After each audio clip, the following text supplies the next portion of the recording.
Good morning, Rebels, and welcome back to my life. First of all, I just want to thank everybody who's been leaving tongue twisters in my videos and giving them to me on social media. I'm going to be recording the tongue twister drinking challenge right after I post this video, and some of the submissions have been amazing. You know, sometimes I like to get educational or make like really good points that are deep and thoughtful about life, and sometimes I just want to entertain you by getting drunk on camera. So as most of you know by this point, I am an artist. Now, when you produce art, you tend to invite criticism. People from all over the place will chime in with their ideas about what you're doing and how you should be doing it. Sometimes these people are speaking from the best of intentions, and sometimes not so much. Now, this is not a video on how to deal with trolls, but there's another type of criticism out there that you've got to watch out for, but which is much, much harder to spot. And that's people who try to speak from authority. Now listen, I'm not trying to tell you that you should never listen to advice from people who have been around the block before. If somebody's been really productive and really successful in your field, you should absolutely listen to what they have to say. If for some reason the Vlog Brothers gave me advice about how to run a better vlog, I would totally do whatever they told me. Even if what they told me was to put a dog in my videos.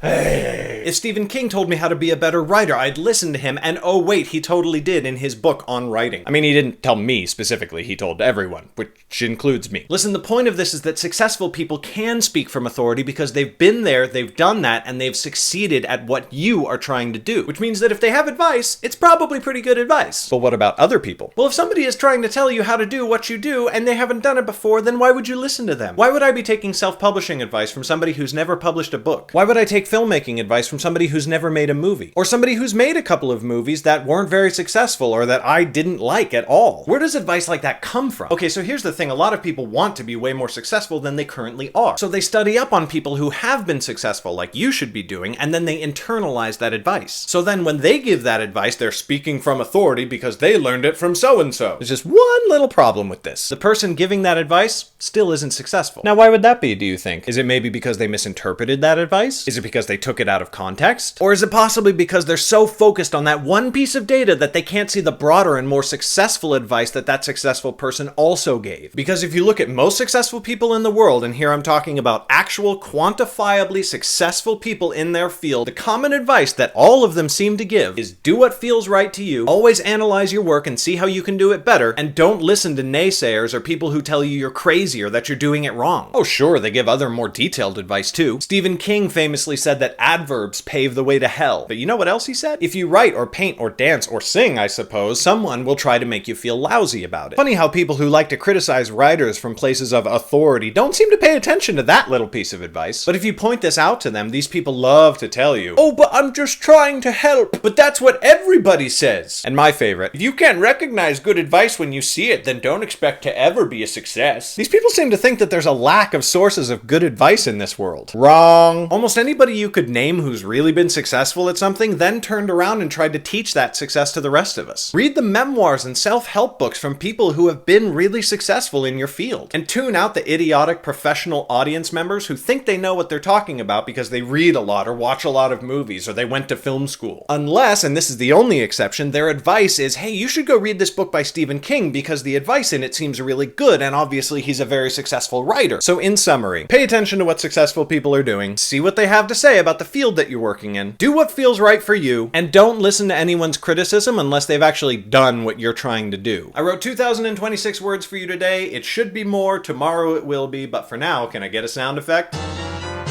Now it's time for me to record myself getting very, very drunk. Thanks a lot, Rebels, and I'll see you tomorrow. Bye!